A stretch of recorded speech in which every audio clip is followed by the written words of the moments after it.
All right, guys, what is happening? Happy Friday. Welcome back to another Dividend Happy Hour. I've got a quick public service announcement, guys. Right now on Instagram, I'm at 899 followers, and I need help getting to that big 900. Someone, everyone, jump on Instagram and shoot me a follow over there. Retire with Ryan. Really trying to do more on Instagram, and I would love to see you guys over there. Typically, every day, at least every week, multiple times a week, I'm posting portfolio updates over there, just showing the portfolio value, the biggest gainers for the day, the biggest losers. And I'm putting out some posts exclusive to Instagram as well, and also stories and stuff like that. So, yeah, jump over to Instagram, shoot me a follow at Retire with Ryan. I'd love to see you guys on there. We'll see. Oh, there we go. Someone did it. Thank you so much. Just jumped up to 900. Who was that? It was Jay Moore. There we go. Jason, thank you, man. Thank you so much. So we'll see where we're at the end of the stream. But enough about that. How is everyone doing? What a week. What a week. Let me show you guys where the portfolio is at real quick. We actually ended up so we opened up this morning pretty good. Like I think I was up about 400, 500 bucks at one point for the day. And then I checked it a little bit later and it was down quite a bit, like the same amount, but in the opposite direction. And it looks like we settled about break even. Let me add that to the screen. Here, guys, we can see only down 0.05% for the day, sitting at $110,270. Not too bad. I will take that. But yeah, that's where things ended up this week. How's everyone doing? All 52 of you guys. Hope everyone had a great week. Let's see who we got in the chat here. I see Chris, Steven, Journeyman's here. Jeff's here. Hefe in the building. We got Craig, Joey. David's here. Aussie's here. Codex, what's going on? Korean Cardboard. Andrew at all-time highs. There you go. Alfredo's here. Antonio's here. What's up, Antonio? That guy is here too. Good to see you. What did he say here? Bought some realty income in SCHD, drinking a rum and Pepsi. Nice. That sounds good. Grilling up some steaks for the wife and kids on my birthday. Man, happy birthday. You know what? On that note, we got to cheers to you guys. Grab whatever it is you're sipping on. Let's kick this thing off. So first and foremost, here's to that guy. Happy birthday, my friend. Hope you had a great day. Sounds like you're going to have a great evening, but I'm honored that you would spend a little bit of your birthday here with us on the Dividend Happy Hour. So here's to you. Happy birthday. And also, guys, here's to the pursuit of that sweet, sweet cash flow. Here's to the dividends, because really, at the end of the day, that's what's bringing us together. But nonetheless, cheers. Thank you guys for tuning in tonight. Ooh, that's good. One more sip. Trying a new Fresco. I'll show you guys in a sec. Before I show you, I have some questions that I need you to answer here in the chat. Number one, I want to know, what did you buy this week? We already know that guy picked up some realty income in SCHD, but what did the rest of you buy? What's looking good out there? That's number one. Number two, what are you sipping on? What did you bring to drink to the Dividend Happy Hour? Number three, did anything cool happen in your guys' portfolio this week? We may see some people out there who are sitting at all-time highs. Maybe you hit your 100th share of SCHD. Maybe you're bringing in $100 a month in dividend income. Whatever it is, any cool milestones that you feel like sharing, drop them in the chat. We want to share in those accomplishments with you. And number four, let me know if we have any first-timers here into the Dividend Happy Hour. In case this is your first time tuning into the live stream, we do this, well, first and foremost, welcome aboard. But we do this every Friday night starting at 5 p.m. Pacific time, 8 p.m. Eastern time. Basically, this time right now, every single week. So I hope you enjoy the stream if it's your first time. As you'll find out, it's basically just a random hour. We just come on, shoot the breeze for an hour, and talk dividend stocks. With that in mind, I have to say, kind of funny, you know, I just said we do this every week. I actually will not be doing a live stream next Friday or next week at all. My parents are going to be in town during our normal time, and throughout the weekend. So I'm not going to be able to hop on for a live stream, unfortunately. So we'll have to make this an extra good one. It's our first live stream of the month, but this one's going to have to count for 2. And I already know some of you guys out there are going to say, well, maybe we should go 2 hours tonight. I thought about it, but I can't do 2 hours tonight because my wife's making pasta and garlic bread. and I'm not going to be late for that. Forget about it. It's unbelievable. So we're going to run it an hour. I apologize in advance, but we're going to make this a good one. So anyway, let's keep going. Oh yeah, Joey says I must have been 901. Thank you for all of you guys who jumped onto the Instagram and shot me a follow. Where are we at over there? Could we get to 1,000 by the end of the night? We're at 901, so we're getting up there. I'll take it. Let's see. Let's keep going. Looks like Aussie picked up some CSL and Wise Tech. Okay. Nice. Plus signed off paperwork for the loan for his first ever home. Congratulations. That's huge. Hope it works out for you. That's incredible. Oh, this is really cool. Sir Dude Broman said today was a day. I may have set a personal one-day record in terms of gains, $2,300 or something. That's nice. So what were your biggest gainers? I'm guessing, I haven't looked at Broadcom, but knowing that you're Mr. Broadcom, I'm guessing that was a good one for you today. Let me know in the chat. Buy assets here had a pretty big week of buying, it looks like. Bought some Energy Transfer, Altria, BTI, C&Q, MPLX, and EPD this week. Okay, so interesting. Looks like you own a couple different MLPs, but you also own MPLX. Isn't MPLX an MLP ETF? A lot of acronyms there. Yeah, it is. Okay. No. Maybe MPLX is no, it's actually it's an individual company. It's its own MLP. Okay. I was thinking of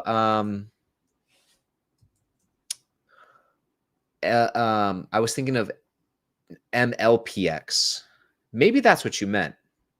Probably not. You probably typed it in right. But I was thinking of MLPX. So pretty close.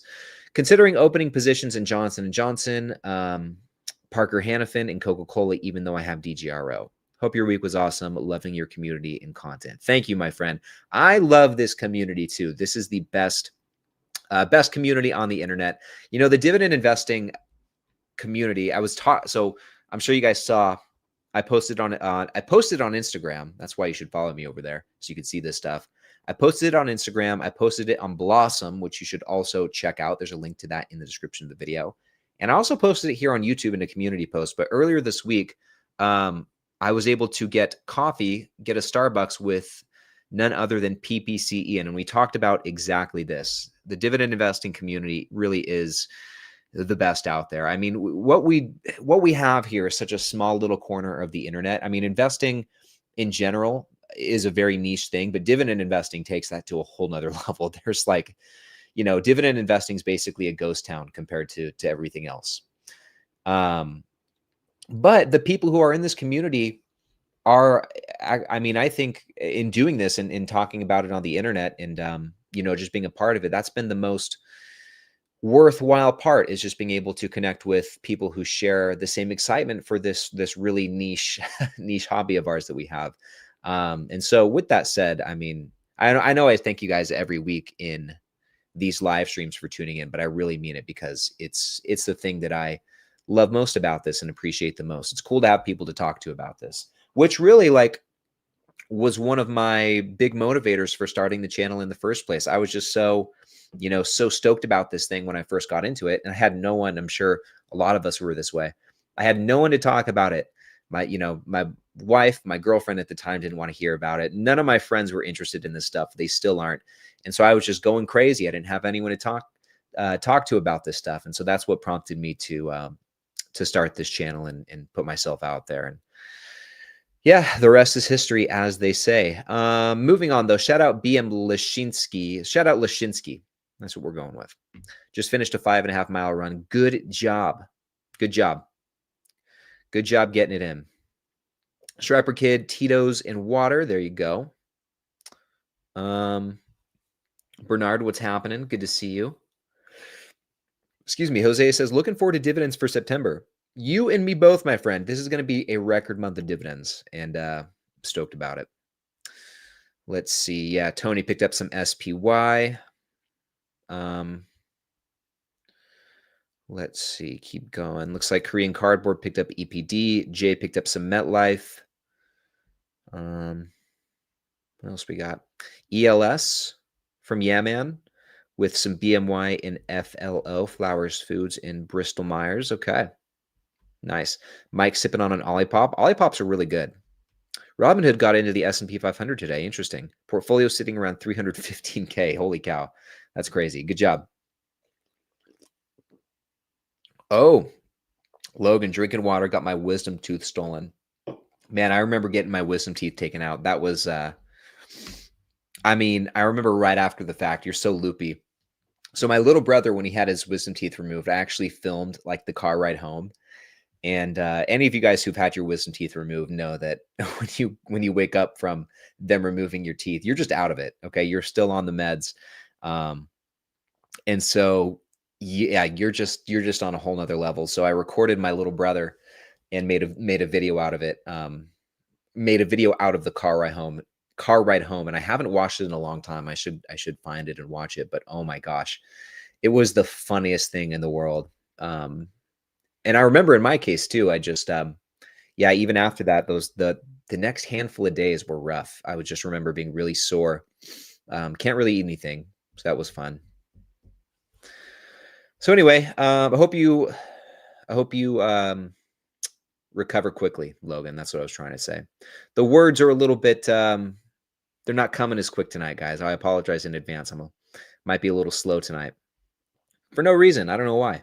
Pat picked up some BUI and Realty Income. Okay, nice. Chris with the usual suspects: VOO, ASML, UNH, Visa, and NVIDIA. Nice. Jose with some SPHD. Interesting one. Ooh, Julia had a big buying week. SCHD, SCHG, FTEC, FICO, Caterpillar, ANET. I'm not familiar with that one. Progressive, and then RSG, Republic Services. Great pickup with that one. Nice. Totally Awesome's first time in the live stream. Well, I hope you enjoy. Thank you so much for tuning in. Sipping on some C4. Nice. C4 is classic. Bought some Coca-Cola and Wolf, my for fun stock, also just passed 5K in 2 months. That's great. You're making some incredible progress. And good job getting started with investing. Only 2 months deep and you're already at 5K. You're on a roll. So keep it up. Let's see. This is an interesting question. Is Seeking Alpha's yield on cost of my portfolio accurate? I have no idea. I don't know anything about your portfolio, but yeah, I don't know. Let me see what my portfolio says though. So let me show you guys over here. This is my Seeking Alpha dashboard. So if you go to the dividends, so my average yield is 3.97. This is just for my Schwab account. And then average yield on cost 4.36. If we go over to this, yeah, this has my starting yield much lower at 3.34. And then 4.36 for the yield on cost. It has my yield on cost a little bit lower on here as well. So it's tough to say. It's tough to say which one's the right one. I don't know. It's not too far off though. The yield is definitely far off, but I don't think my spreadsheet accounts for special dividends. And I'm thinking that maybe Charles Schwab does. Like I know Clear Secure pays out special dividends, and that's not included here on the spreadsheet, which throws it off a little bit. Ooh, Chris just hit his 25th share of NVIDIA. Nice. Okay. And also, guys, if you guys have any investing questions or want to look up any stocks on SnapStock, drop them in the chat. Once we kind of get caught up here, we'll go through and we'll go through the chat and see what you guys want to look up or whatever questions you guys have. Okay, Emdo's first time in the stream. Nice. Tough having it on a Friday night. I know. It's tough. It's tough to find a time that works for everyone. I could do this at any day and any time throughout the week, and I'll hear, people will say the same thing. It's just tough to find something that works for everyone. You can't make everyone happy, unfortunately. But I'm happy to see you here tonight. I'm happy it worked out. Yeah, Pat says, how's the wife feeling? She's doing good. We had a doctor's appointment today. We pretty much have, doctor's appointments every week until delivery. And next week will be 36 weeks on Thursday. So it's coming quick. It's coming quick. And really after that, once you're 36 weeks, the baby can really come like at any time after that. So it'll be interesting. The due date's October 9th, and it'll be interesting to see when the event actually goes down and when she's actually born. So Yeah, I'll keep you guys posted. I'll keep you guys posted, and I'm really interested to see kind of what, kind of what, I don't want to say my schedule, but availability looks like from there. I'm interested to know how difficult it's going to be to get videos out or keep up on work stuff right after the fact. I want to try not to skip a beat, but I'm also not married to it. Like I, obviously have to be around. So we'll see. We'll see how it all goes. Yeah, Alfredo, can a brother get a piece of garlic bread? Man, I wish I could share. Well, no, I don't because it's that good that I don't want to share. But I wish you could experience it because it's delicious garlic bread. Yeah, Striper Kid wants to look at Kenview. We'll save that one. Absolutely. Um, nice. Holy cow. Div Sith bought 2,200 shares of Blue Owl. Rolling in the dividends with that. Oh, this is so good. Oh, I forgot to show you guys. Okay, so it's Fresco Clock. Friday nights are for Fresca, but we're trying out a new flavor this week. We've got peach citrus instead of like the normal original like grapefruit flavor, and it's really good. It's really stinking good.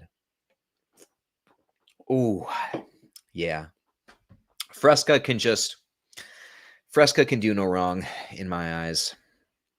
Okay, Jose picked up some FedEx, and I'm sorry guys, I'm about 10 minutes behind in the chat. I'll catch up here. Oh, there we go. Look at this. Big baller Kevin Burgess. Big milestone today. The portfolio has gained just over $200,000 year to date. Oh my goodness, it's been a good year. Nice.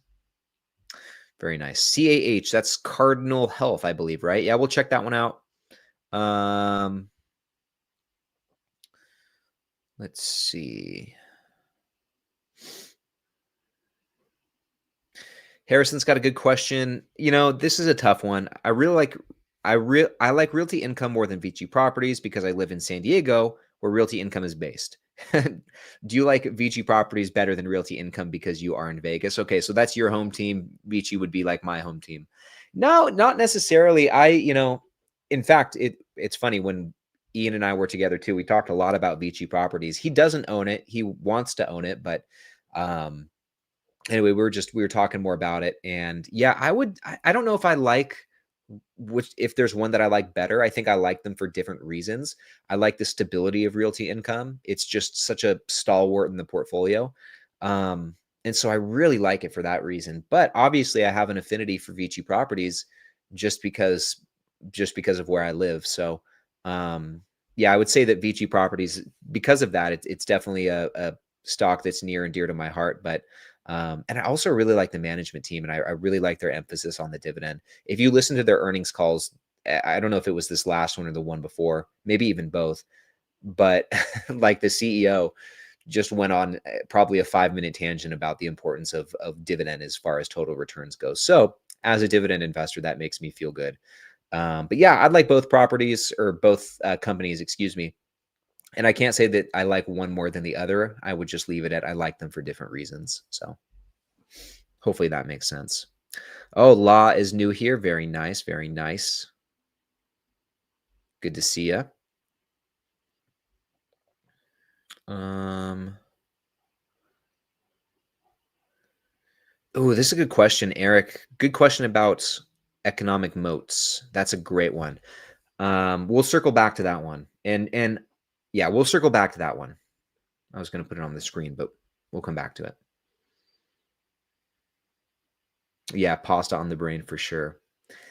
Mike, what software do you use to record your screen and yourself when making a video? So right now, for these live streams, I use a platform called StreamYard, and it's great. It's very easy to use. I highly recommend it. For my normal videos, though, for my normal recorded videos, um, I I don't know. There's not really a software that I use to record or screen record either. Like the screen recording is just if you have a Mac, if you just push Shift Command 5, you can screen record whatever's on your screen. So I take the recording from the camera, the screen recording, and then I use Adobe Premiere to put it all together. But yeah, for these live streams, I use StreamYard. Okay. Hateworks got a good question about brokerages. Very nice. We'll circle back to that one too. Oh, thoughts on Archer, Daniels, Midland. We'll take a look at it. We'll take a look at it. Yeah, this is a quick one, Julia. What, in your opinion, are the top utility stocks, or do you not like those? I mean, I think the choice. I can't say I dislike them, but and I honestly, I probably made a mistake selling out of Southern Company what I did, just because it's run up quite a bit since I've sold it. So I would have made a lot of money just holding on to it. But yeah, I think the ones that you have on this list here are pretty solid choices. I also do really like Southern Company. Um, I think Next Era Energy is pretty nice. I think American States Water, AWR, is another worthwhile utility as well. And it's a dividend king. So I do think there's some good ones out there. But yeah, it's just not a sector. It's not a sector I feel like I want to be in right now. Not for any particular reason. I think I would just rather put money into other things. But yeah, Southern Company was still good to me, even though I sold out too soon. Yeah, Joey, hope you're loaded up on diapers. We definitely are. Our garage, we've got like, you know, um, racks and shelving in our garage, and it's just full of diapers, basically. So we're set. Huh, huh, huh. All right. I think I'm getting caught up, guys. I'm only 3 minutes behind in the chat. So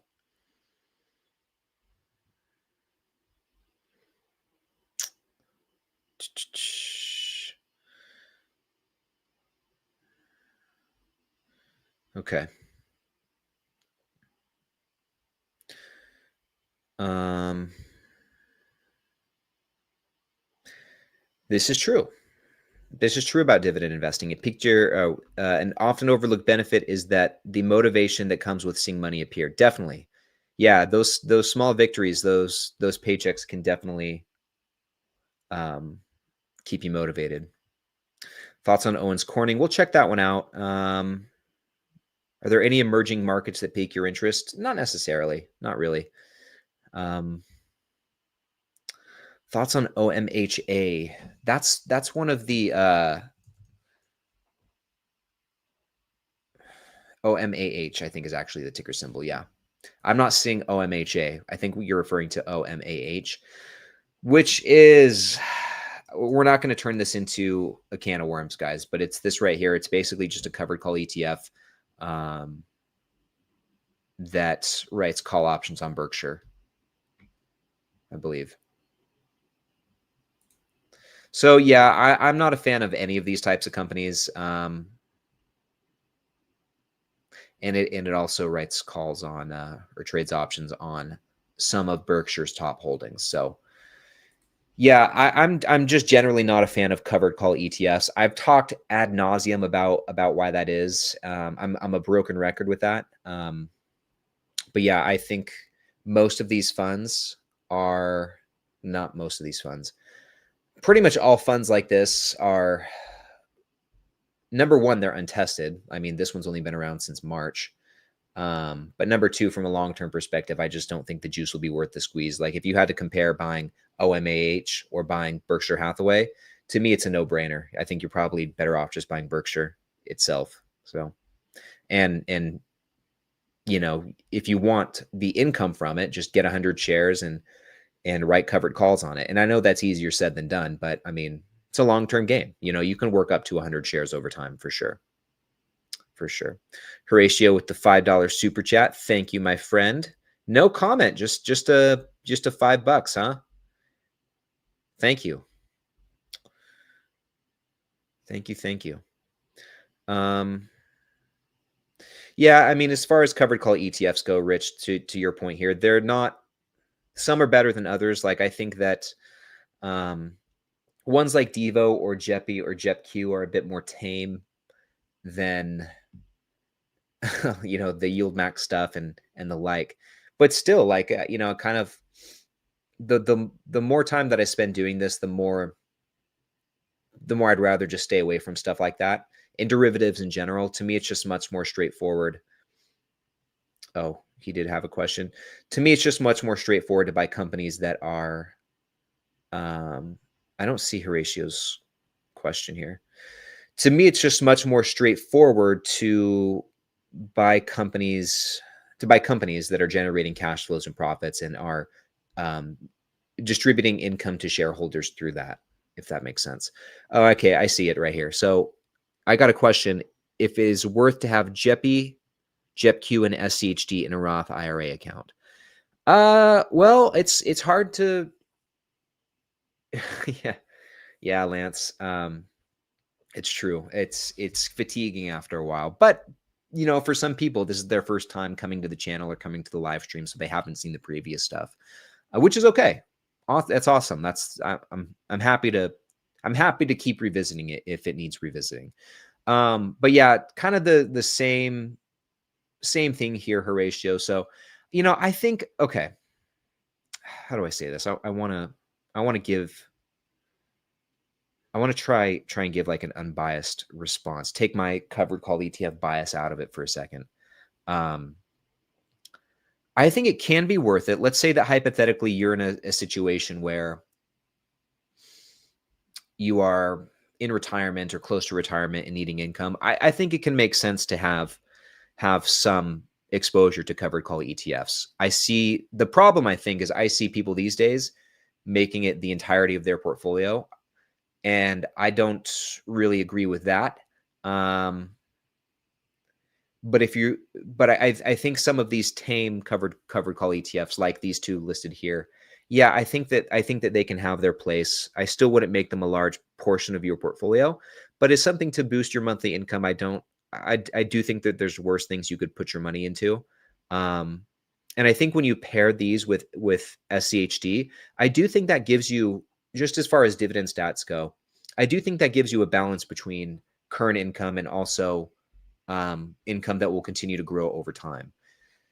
So, yeah, I think that you can make the argument for this type of setup here. And I think too, just from a tax perspective, JEPI and JEPQ in a Roth probably makes more sense because they pay ordinary dividends. So, but even so, and this is kind of the point I wanted to try and get to. I think the whole point of investing and having a long-term time horizon is to put yourself in a position where you don't necessarily have to rely on these high yield investment products like covered call ETFs.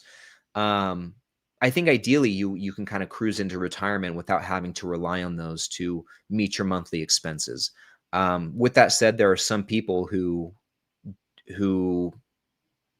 don't really have that option, I suppose, or don't feel that they have that option, and maybe they just, they're in their early 50s and they want to retire sooner than later, and so they feel they need to make up for lost time. You see a lot of those type of people putting their money into these. Here we go. I said it wasn't going to be a can of worms, but this is why I'm kind of hesitant to talk about this stuff, because every single time, once it's a Pandora's box and you just can't put it back. So I'm sorry, guys. But once again, it's worth revisiting, I suppose. But what I was saying is I feel like I see people who are closer to retirement feeling like they need to make up for lost time and putting their life savings into these things because they don't have the luxury of time on their side. And I think that's even worse, to be honest with you. I think that those people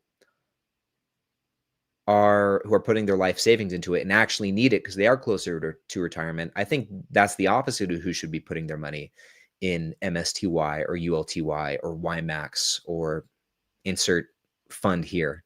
I think in the long run, they'll unfortunately, I think in the long run that will be a mistake. And I think that they'll end up losing money, which is going to sting, especially if they need that money to pay their bills. So, and I think too, like in that instance, and generally speaking, I've talked about this part ad nauseum too, especially on the deep end. You cannot take shortcuts when it comes to building wealth. You just can't do it. It doesn't work in the long run, and you have to always have a long-term perspective with this. Even if you're close to retirement, you're still going to be around, hopefully another good 20, 30 years, hopefully even more. And so you need to think about that future version of yourself as well.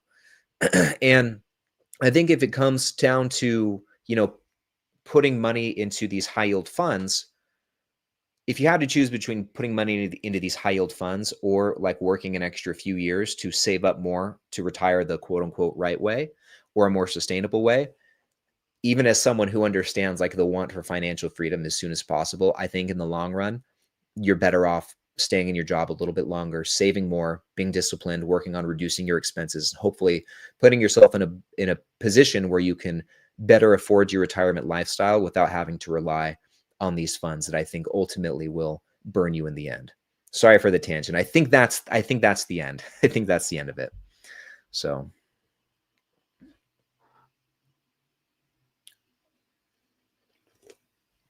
oh, so good. So good. Mike, is that a Rolex? No, this is a this is my Seiko Solar Diver. And it's on a strap. There's a brand, a company of third-party straps called Uncle Straps that make straps or bracelets for Seikos. And this came on like a rubber strap. And so I wanted a Jubilee bracelet. So I picked it up from Uncle Straps. And this thing pretty much lives on my wrist. I got this last April. And this is easily the watch that I wear the most. I love this thing. So anyway, guys, yeah, man, 30 minutes into it. Geez, time flies. Real quick, though, I saw Teeps in the building. Want to shout out Jeff Teeples. What's up, man? Good to see you. Yeah, and Edwin says, I got to admit, I really don't get these covered call ETFs. I understand it. I mean, you know, part of human nature, we all fall victim to this. We want what we want, and we want it right now. None of us want to wait for anything. That certainly applies in our portfolio when it comes to building wealth and reaching financial freedom. There are many instances where it applies outside of our portfolio. Like, for example, I want pasta and garlic bread right now. I don't want to wait another 30 minutes, but I have to. You know, case in point. No, but it's just part of human nature. You know, people look at these things and it's just hard not to be drawn in by something that yields so much, especially when you compare that to something like a Johnson and Johnson or a Procter and Gamble or a Microsoft or all these other things that have just much lower yields. It's like it's especially for someone who's just getting into this, it's like it's a no-brainer, it seems like. And you know, that's just one of the things I think that you have to learn the hard way. But yeah, and there's a lot of instances in investing where you have to fight against your own human wiring. That's one of them. And also when it comes to these funds, it doesn't help when you see, you know, open up YouTube or Blossom or Twitter or anywhere else, and, you know, these things are constantly being shoved down your throat. You can't escape it. Everywhere you turn, someone's buying MSTY or ULTY. So there's like a social proof component that goes along with it, which is a whole nother like psychological bias that you need to work on overcoming as well. So anyway, that's it, guys. That's it. Let's jump over to some of these questions here saved in the chat. Looks like we've got a few stocks to go through. The first of which right here is Kenvue for Striper Kids. So let's check that one out. It's been a while since we've looked at Kenvue. Let's go over to Snapstock, guys, which you can start using for all of your own stock analysis. There's a link to this in the description of the video. And in case you don't know, this is the stock analysis platform I've been working on. So this is actually my software, and I'm very proud of it. And I would be honored if you used it and let me know what you thought. So anyway, here with Kenvue, let's start with the 1 month period. Okay, so in the last month, it's down 14%. I'm guessing this is probably earnings related. Let's see if maybe we can go over and see some news. Unless it has to do with this, which totally could. When did it drop? No, this is what it is. Okay. Linking autism to Tylenol. So that probably was the catalyst here, right? Yeah. Okay. So that happened actually just today. Right. Oh my gosh. Is that right? Hold on a second. We got to cross-reference this with. Okay. So no, not 50%. Down 9% today. 9.35. Oh, interesting. So it says 9.35% here, but it says 9.35 Dollars. Okay, so that's where the mistake is. Anyway, in the last month, it's down 14%. Let me just make sure this is, yeah, okay, so it's about a bit, it's similar. So we're right there, down 15%, 14% in the last month, year to date down 10%. So all in all, Kenvue's not having a good year. Today definitely added salt to the wound. Looks like there's a few red flags, which we'll go through. And the snap score is really low. I'm going to guess that part of this is because there's not much history with Kenvue because they were just recently within the last couple of years spun out from J&J. So we'll have to see what info there is. Okay, I see here. So it has data going all the way back to 2019 here. And in that time, it looks like revenue growth has been pretty mild. It's there, but it's not aggressive growth by any means. Earnings per share has not been good at all. Free cash flow per share seems to be trending down in a big way as well. That's our first red flag right here. It's definitely declined. Scrolling down, it looks like, gross margins are increasing, which is good. And actually, they have pretty high gross margins, almost 60%. So that's really solid. But the bottom line, the net margin and the free cash flow margin are dwindling. And in fact, it looks like the free cash flow margin has basically been cut in half, going from about 22% in 2020 down to less than 10% in 2024. Meanwhile, the company is adding a little bit more debt here, it looks like. But it's not too terrible. I mean, the net debt to free cash flow is coming in just above 5, which is kind of the top end of where I like to see it. My threshold for this number for a company like this is about 5. So it's a little bit over that, which could be concerning. The interest coverage definitely looks concerning here. I mean, since it was spun out, they've seems like they've always had low interest coverage. And the number to look for here is 8. So 8 or below is good to go. Ooh, we're going to have to make that a catchphrase. 8 and below is good to go. 5 and below is good to go. There we go. That rolls off the tongue pretty nice. So with that said, the dividend yield's coming in pretty hot, 4.35% in the trailing 12 months. Looks like they issued a big dividend raise, 100% raise between 2023 and 2024. But so far, it looks like they're paying out more than they're bringing in. So I don't like that. Don't like that one bit. Let me cross-reference this with Seeking Alpha just to make sure we're seeing something similar. Yeah, so it's not too dissimilar here. If we go over and look at the payout ratio, yeah, okay, so it is spot on there. So yeah, I don't really see the draw to Kenvue. I think if you're looking for 4 and below is no go. There you go. Let's see. Sorry, guys, I'm just looking. Okay, Alfredo's got a $10 super chat. Alfredo, we will jump over to this in just a minute once we wrap up here with Kenvue. Thank you for the super chat in advance. You're next on the list, my friend. But yeah, as far as this company goes, there's definitely better options out there. I'd rather just buy J&J. I know they're different now at this point, but I'd rather buy the parent company. I'd rather own J&J. I think in the consumer staples sector, I like Procter and Gamble better. I like Colgate Palmolive better than this. General Mills I like better. The Hershey Company I like better. Mondelez is another one to look at, and I know that's kind of different than what Kenvue sells. But I just think there's better options in this sector other than Kenvue. And I will give them this though: the starting yield is respectable. And maybe that's the allure to Kenvue. I'm not really sure, but yeah, it's one that I'm not particularly interested in. Whew. Take a swig. Okay, so Alfredo here says, and once again, thank you so much for the super chat. Different investment products are better than some, depending on what your investing strategy and goals are. At the end of the day, what matters is retiring comfortably, and probably means leaving a meaningful amount of wealth behind. Yeah, I would agree with that, and that's true with anything. Like some stocks are better than others. Some investment products are better than others. Some ETFs, some dividend ETFs are better than others. And, not everything is completely level and completely the same. And part of our due diligence as investors managing our portfolio, and really the whole point, is to like you said, find the best assets and or the best investment products that will get you to your goals based on your strategy there. But I do think, with that said, the whole point of investing, no matter which way you do it, I think the point of it, in addition to building wealth, I think that your portfolio should be something that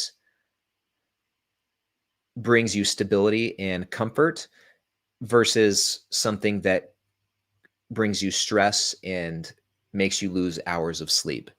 And personally speaking, when it comes to some of the investment products that we were talking about earlier, I could never sleep well at night knowing that I had them in my portfolio, not knowing what they were going to do next because they're so volatile. But thank you again for the super chat. Good point. So guys, let's move on to this next one here. This is from Joey, who wants to look at Cardinal Health, CAH. So let's jump back over here to Snap Stock, CAH. And I got this stock wrong recently. I always thought for some reason it was a health insurance company, but it's a little bit different. It's a integrated healthcare services and products company. So what type of products do they provide?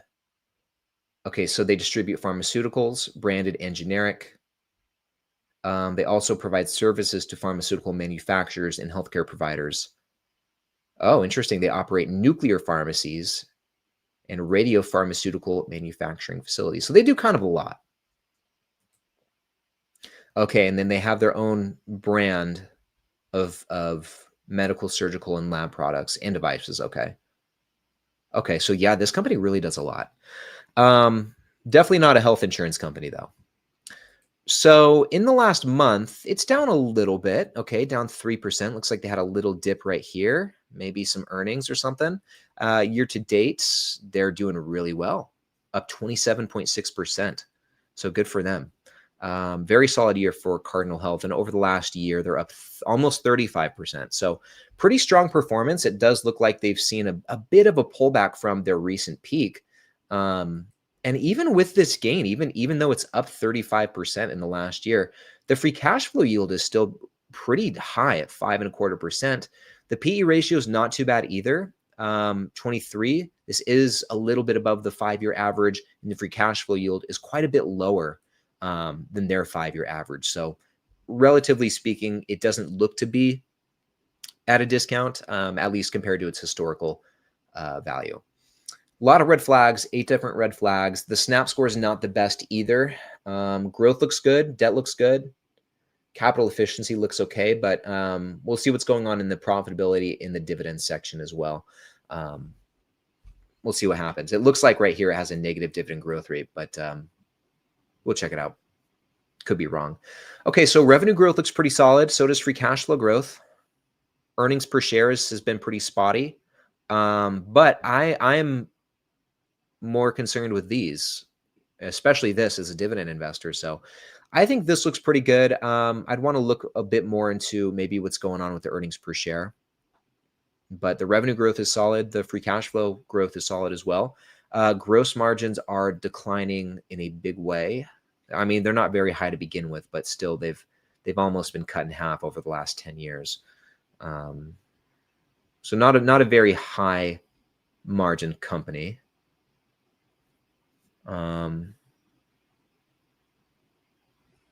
Let's see. What do we make of this debt situation? I think it looks pretty good. For the I'd say it looks pretty good. They even got in 2024, they had more cash on their balance sheet than they did debt. So they've really done a good job of chipping away at this. And subsequently, the net debt to free cash flow came down as well. So debt doesn't look to be an issue, and the interest coverage is still really high. So I think that this is looking pretty good. Okay, so here's the good so far. Let's just recap so far. Earnings per share, questionable. Revenue and free cash flow growth, solid. Margins, not the best and declining. Okay, so that's not great.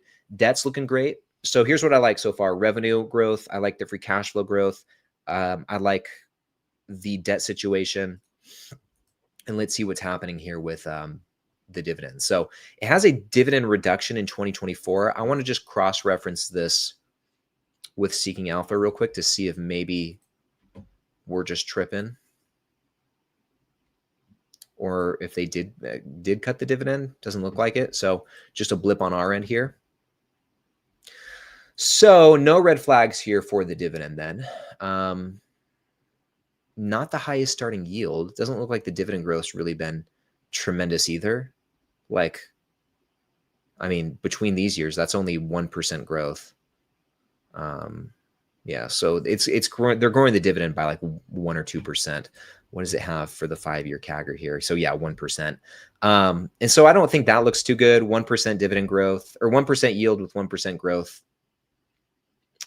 Not great. I mean, the dividend is very well covered, and they're buying back shares like a maniac.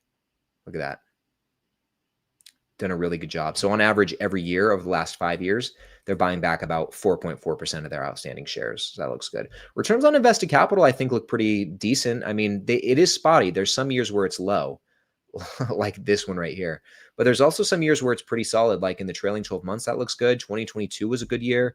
So I don't know. With Cardinal Health, you know, kind of the same thing. I don't exactly know what to make of it. I would say I'd probably still rather own something like a J&J. I'd actually rather own any of the healthcare companies that I do own. J&J, Zoetis, AbbVie. Those are all pharmaceuticals, but well, I guess J&J has medical devices, which, you know, so do these guys to an extent. But yeah, same thing. I think there's other healthcare companies I'd rather own. So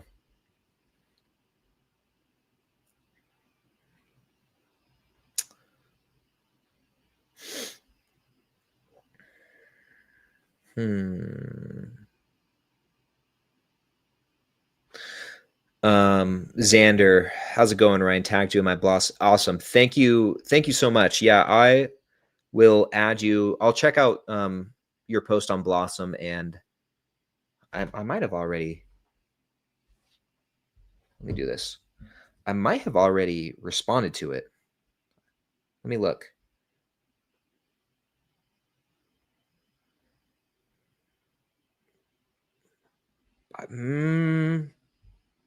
What's your name on Blossom?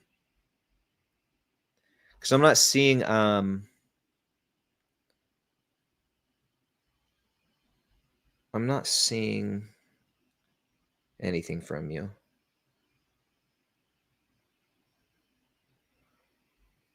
We'll go we've got a few more comments to get to guys. And I don't know that I got an email from you. Maybe unless you sent it like just now. Checking my email real quick. Sorry, guys. Don't want to leave them hanging. Okay, I don't see an email from you either. Anyway, let me know in the chat. We'll get it dialed in. Billy with Kenview. Man, you just go back a few minutes in the stream. We just completely went through Kenview. That's funny. So Eric here, next question. Fun question. Which stock, in your opinion, has the widest economic moat? It can be any stock from any sector. Guys, I want to hear your thoughts on this as well. Before I answer it, let me know what your take is on this. Which stock, in your opinion, has the widest economic moat? Any stock from any sector. You know, let me think about it for a minute. So you guys are saying Berkshire, Microsoft, ASML. Yeah, I could see the argument for ASML and Microsoft as well. A lot of ASMLs and Microsofts. Those seem to be the top contenders. Railroads, Jay says railroads. Yeah, I could see that. Striper Kid says ASML, Visa, MasterCard, FICO, MCO. Lonnie says Hog. That's Harley Davidson, right? Nice. TSM, FICO, ASML, Visa, Northrop Grumman. What's up, Dan? Good to see you, man. Apple's up there. I could see that. Yeah, no one else can make a stealth bomber. Yeah, it's true. I've tried once. It didn't work out. I was using paper though, so maybe that's where I went wrong. I knew someone was going to say Rick. You crazy animal.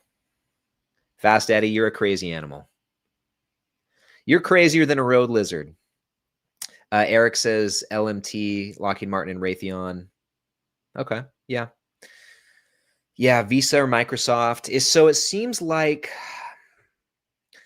the biggest, the most common answers we're getting here are Microsoft, Visa, ASML.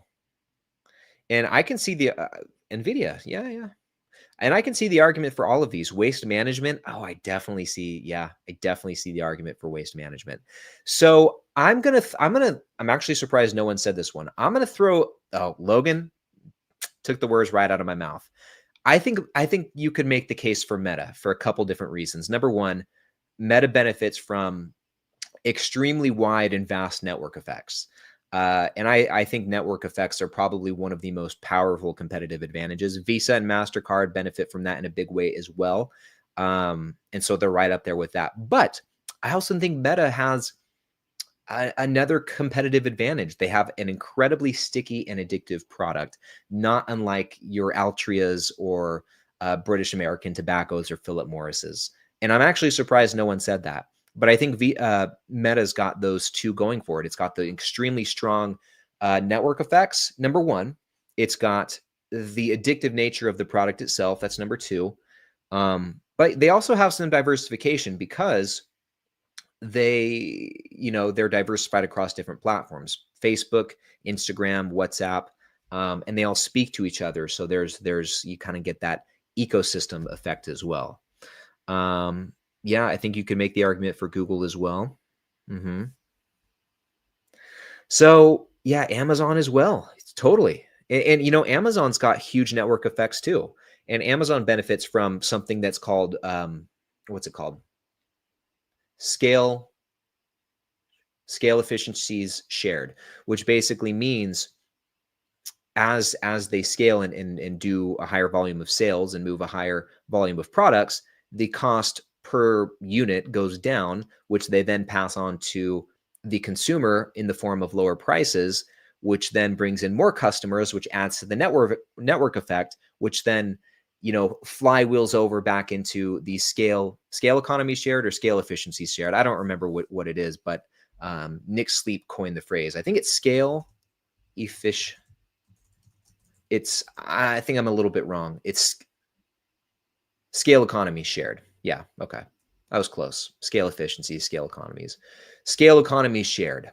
So yeah, I think Amazon's got that down. Yeah, Microsoft could pivot the best with the most changes to what works in the yeah, definitely hands in a lot of baskets. Plus they also well, no, I was going to say they benefit from, or I guess they do in a way benefit from network effects with LinkedIn.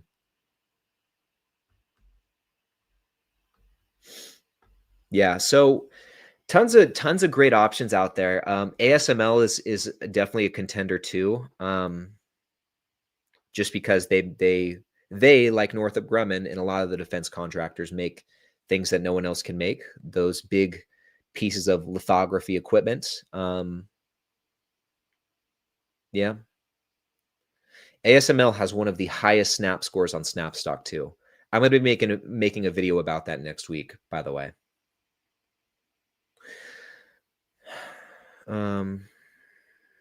Yeah, so some really good options. That's a fun question. I'm actually going to save that. Why did I take it off the screen? Here it is right here. Okay. I'm going to save that one because I think it'd be fun to revisit in a newsletter or a video. Eric, thank you for the question. That was awesome.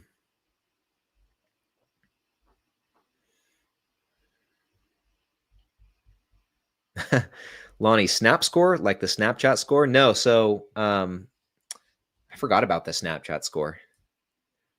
So let me go over here. Sorry.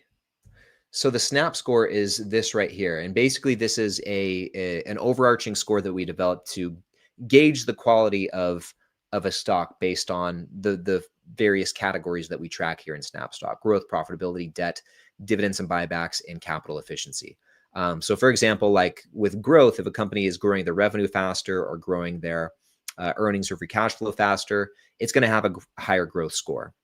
Profitability, if their margins are higher and or expanding, they'll have a higher profitability score. If they're going down and they're lower profitability score, stuff like that. And so, like I said, ASML has one of the highest snap scores I've seen, 9.47. It's almost like as perfect as you can get. Perfect growth, perfect debt, perfect dividends and buybacks, almost perfect profitability and capital efficiency. And we'll just showing you real quick. I mean, pure class. That's beautiful. Yeah, high margins and actually increasing margins as well. So that's looking good. Net cash position, so no net debt on the balance sheet. Crazy dividend growth. Very high returns on invested capital. Yeah. So it's all looking good.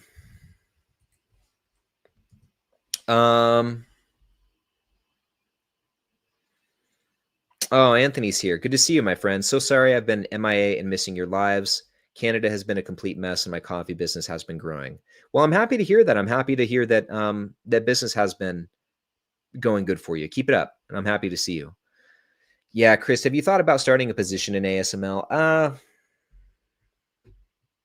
I've chewed on it, and I don't know, never say never, but I have a lot more thinking to do and a lot more learning to do about the company before I jump into that. But I would say that as far as like the semiconductor space goes, I would sooner buy into a company like ASML than I would buy into NVIDIA or AMD or I already said NVIDIA, Intel again. You know, I'd sooner buy the picks and shovels than I would,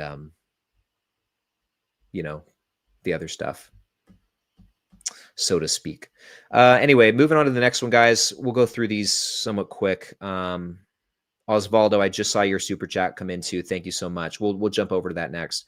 Which is a good brokerage that allows auto investments in fractional shares of SPY? So, and you guys share your share some in the chat if you don't mind if I miss any. So, some brokerages that allow auto investments. Public for sure. I just transferred my Roth IRA over to Public, and they definitely allow that. You can use their investment plans. Completely set it up to automate the transfer process, the purchase process, everything like that. And when finance as well, Robinhood, Moomoo, SoFi. I'm seeing these in the chat. Definitely cannot do it on Charles Schwab. Fidelity, you probably can, but I don't know about that for sure. Vanguard, I would think probably not. Yeah, Weeble's another one. Yeah, you guys are dropping some good ones.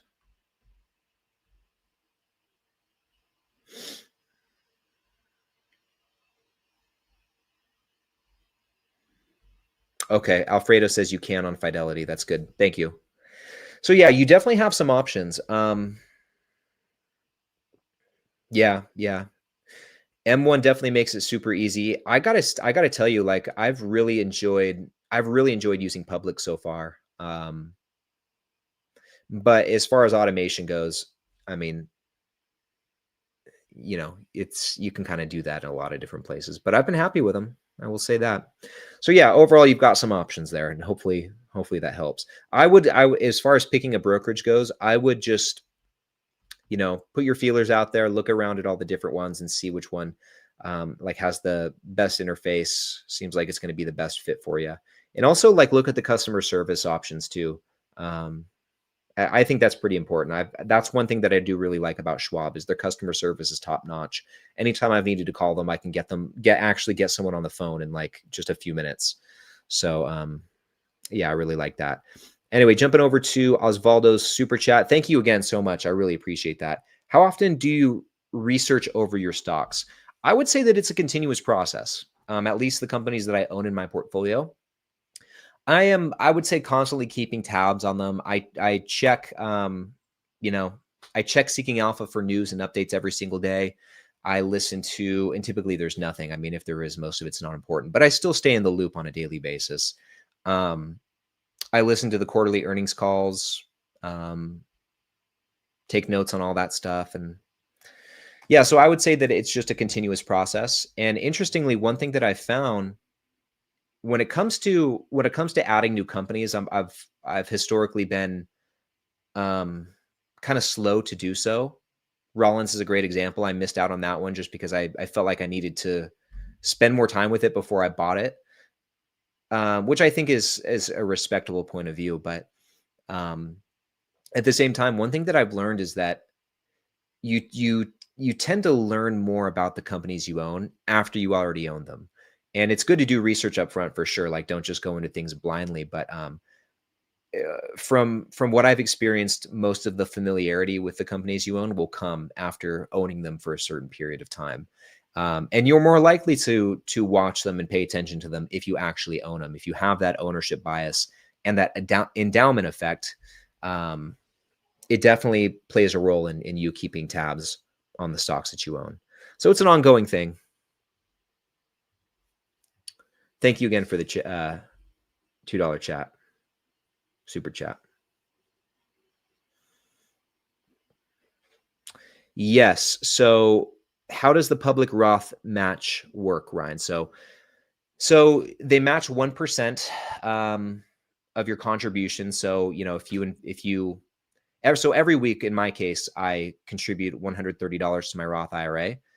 They will match, basically soon after I make the contribution, I get like an extra $1.30 just dropped into my account. And it happens automatically every single week. Now with that said, and you also get a match, a 1% match for your, when you transfer over to public. Sorry, like I said earlier, guys, I'm slow tonight. So in my case, I had about $19,000 in my Roth IRA when I transferred it over to public. With the 1% match, I got $190 just deposited into my account, and it doesn't count towards your contributions either. So if they, that $1.30 every week, that $190 when I transferred, it doesn't count towards your annual contributions, which is a cool thing. And there is some fine print on why that is. I don't remember exactly why off the top of my head. I know I covered it in a live stream or a video recently. But there's fine print on their website that will go into more detail about that. Another, sticking to this topic for just a second, I don't know if they've officially rolled it out yet, but I know that they will be rolling out the 1% match to brokerage accounts as well. So pretty soon, if not already, they will extend that offer beyond just Roth IRAs. They'll extend it to brokerage accounts as well. So, which is cool because that's going to probably raise the cap on the amount that you can get matched. Okay, so let's keep going though. Jay, we've got 2 more questions, guys. We're going to run through these quick because it's about pasta time. Jay says, thoughts on Archer Daniels Midland. So let's check this one out. I don't really remember liking ADM that much last time I looked at it. And from what I remember, they had a pretty big, I think it was ADM, right, that had that big accounting scandal last year. I think that was them. Pretty sure that was them. Yeah, because I think that's what caused this drop right here, if I remember correctly. But anyway, yeah, there is a limit to the 1% match on the balance transfer. I don't remember off the top of my head. If you just search public IRA triple play, they have a web page for it, and it'll go over all that information. It'll all be on that site. And I apologize that I don't remember it off the top of my head. But anyway, Archer Daniels Midland has had a really good year. They're up almost 30%. In the last year, they're up 9%. Really, really high free cash flow yield. This is way higher than the 5-year average. But with that, the PE ratio is quite a bit higher than the 5-year average as well. 5 red flags. So we'll check those out. Pretty low snap score. Yeah. We'll see what's going on here. But yeah, the snap score is not great. Okay, so it looks like the revenue and earnings have had a pretty tough few years. Prior to 2022, things were looking really good. I mean, the revenue was pretty stagnant for most of these years, but it definitely jumped up here and has since made its way back down. Earnings per share, kind of the same thing, was pretty stagnant, but then starting in 2019, definitely shot up in a big way, and now it's coming back down to earth. Free cash flow has been interesting as well. There are a few years where it was negative, but yeah, I don't know. It's kind of spotty. kind of spotty free cash flow. So I would say that, what was the growth score? Is pretty low, right? 3. Yeah, I think that would make sense. I think that makes sense. Because it's not been good. It's really not been notable. Yeah, net debt's 10 billion in net debt. Net debt to free cash flow is quite high at about 9. Interest coverage is extremely low, less than 3. So those are 2 big red flags for me. Big raises, really big raises over these last few years. But why would they do that? Why would they do that if the earnings are going down and the free cash flow isn't growing? So that's questionable to me. I don't know that I like that. I mean, as a shareholder in the short term, I would like that, but yeah, it's definitely increased the payout ratios. But fortunately, like as recent as 2024, even with those big raises, the earnings payout ratio was only 55%. The free cash flow payout ratio is starting to get up there at about 78%, but there is still a bit of wiggle room. Yeah, that's something I'd watch out for. It doesn't look like the dividend's at risk of being cut, just based on these, but I would say that the earnings trajectory, the free cash flow trajectory, paired with these big dividend increases, if not constrained or controlled, then this could be a problem. Looks like this is kind of close to becoming a problem if it keeps going up from here. And then if this is true, I mean, we'll see what the full year 2025 brings, but this isn't great. So I would definitely keep an eye on those payout ratios. And it looks like, really the returns on invested capital haven't been that great. They were increasing like for a lot of the last decade, but over these last few years, kind of like what we saw with the earnings and the free cash flow, they've really declined. So yeah, with that said, I can't say that this is one that really jumps out to me, especially, getting a 3.2% yield. That's really, that's like really average. That's a really average yield. And the dividend growth rates over the last 5 years, it's been nice, but over the last 10 years, a 3% yield with a 6% dividend growth rate, almost 7%. Actually, I will say this, over a long period of time, if they can maintain that level of growth with this starting yield, then I think that those are pretty well-balanced dividend stats. But I think that's the question. Can they sustain that with the earnings going down, with the free cash flow going down, with the revenue going down, and with the payout ratios going up? Can they afford to do more stuff like this? Doesn't look like it to me. And if they try and push that, I think that's a problem waiting to happen. Okay, but we have one more, guys, then we're wrapping it up. So this last one's from Edwin, who wants to look at Owens Corning. Yeah, it's been a while since I've looked at that one. So let's check that out. That's ticker symbol OC. And let's go over here. OC. Take a swig of Fresca. All right. I think this is looking like the best snap score of the day so far, aside from ASML, of course. So they've had a pretty good month, up 5%, down about 7% year to date. And just as a sidebar, I think this company makes like glass for tech products, right? That's what they do. Oh, no. I was way off. Insulation, roofing, and fiberglass composite materials. Okay. So they're in the industrial sector. Okay. I thought they made, I thought they made glass. Well, I guess fiberglass. Who am I thinking of? Who's the company that makes, or what is the company that makes glass for like the iPhone and for tech products? Who am I thinking of? One of you guys will get it. I think that GLW, there you go. Yeah. And that is Corning. Okay. So Owens Corning Incorporated. Okay. Are they related? I don't know. Different font. Yeah. Thank you, Sprout. It was on the tip of my tongue. Okay. So anyway, pretty good year for Owens Corning. No, actually, I shouldn't say that. Totally lost track of where I was at. It's down 7% year to date. Okay, so a decent pullback actually. Still up 1% in the last year. Very high PE ratio, very high, and also pretty high free cash flow yield, but quite a bit below the average. Now, here we're getting decent growth, low profits, which is not surprising. A lot of companies in the industrial sector have lower margins. And so that's probably just the nature of the industry. And even though it has a low profitability score, it's just natural for the company. So you can't really hold it against them. Kind of like Costco. Costco has incredibly low margins, but that's actually, something that works to their advantage. Okay, debt's decent, dividends and buybacks decent, very strong returns on invested capital. So let's look at this. Yeah, interesting. Revenue growth has been really solid. I really like that. Earnings per share for the most part has been great too, actually. So I would say this is pretty good.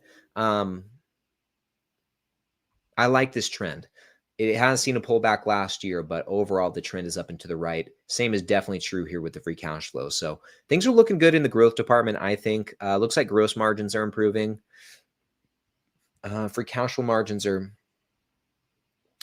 where it's at now, where it's been is pretty in line with the average. It's actually a bit higher than the 10-year average. So that looks good. Big jump in debts this last year. Maybe they made a big acquisition or something. I don't really know. But we do see a big jump in debt in 2024. With that, though, even with that big increase, the net debt to free cash flow only went up to 4.2. So that still looks really good to me. Then the interest coverage in 2024 was very low.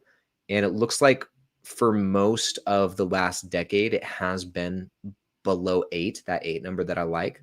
But in the trailing 12 months, it is a bit higher, just above 8. So I think we'll call it good. Probably not too concerning. Looking at the dividend stats, pretty interesting. Low starting yield, 1.5%. Dividend per share the dividend growth, looks very solid over the last 5 years, even over the last 10. 15% on average over the last 10 years. And some big years in here. Holy cow.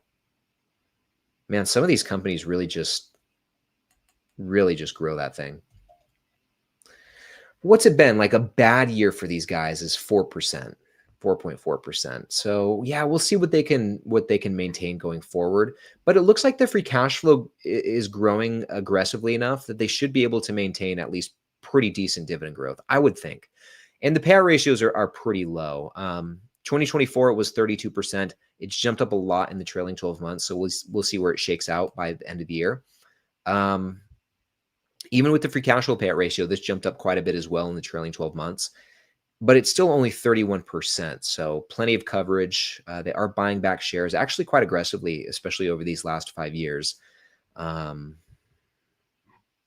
the share price done? Yeah. So they are continuing to buy as the share price is going up. Just one thing to note. But still pretty decent returns on invested capital. And definitely decent returns on equity, over 20% since 2021, basically, except for 2024.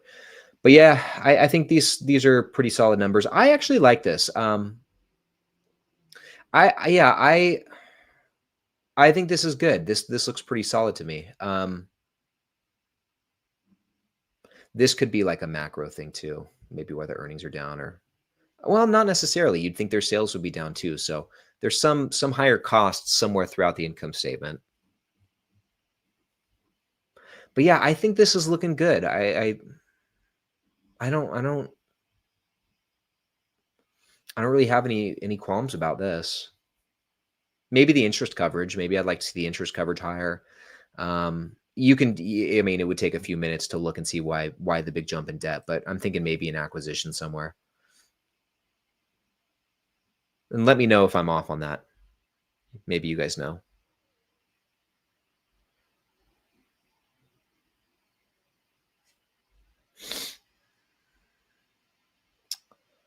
Okay. Well, anyway, my friends, this is where we're going to wrap it up. It's pasta time. It's actually 13 minutes past pasta time. But before we sign off, I want to thank you guys so much for hanging out with me tonight. Another really fun live stream in the books. And just as a reminder, I mean, I'll put it out next week as well, but just as a reminder, I will not be live streaming next week. Unfortunately, my folks will be in town for the weekend, so I just won't be around to stream. But we'll be back the week after that, assuming that the baby doesn't come until then. Who knows, guys? It's going to be these next couple of months are going to be really interesting in a good way. It's going to be exciting. But yeah, anyway, I hope you guys have a great weekend. Got a great video coming out tomorrow talking about a stock that has just been beaten down and the yield is pretty insanely high right now. So that's going to go out first thing tomorrow morning. I won't spoil which one it is. Let me see though. Maybe you guys can guess it. Do you have any guesses as to which stock this is? Like I said, this is one that has really seen a pullback in share price and the dividend yield has really, really shot up. Let me know if you have any guesses. Vacation Time says Hormel. Logan says UPS. Sprout says UPS. Let's see what else we got. Any other guesses? Just those two? Just Hormel and UPS, BMI. Good guess. Ooh, KHC. That's a good guess too. Big news for them this week. Yeah, good guesses. I'm not going to spoil what it is, but these are all great guesses. You guys will just have to UNH. Yeah, good guess too. But yeah, that video will be going out. Old Dominion. Oh, good guess. I wish their yield had shot up. They're still below 1%, but that one, been really thinking about that one a bit more lately. But yeah, guys, that'll be going out first thing tomorrow morning. Hope you guys tune into that video and enjoy that video. And otherwise, I hope you all have a fantastic weekend. And thank you again for hanging out. I'll see you in the next one.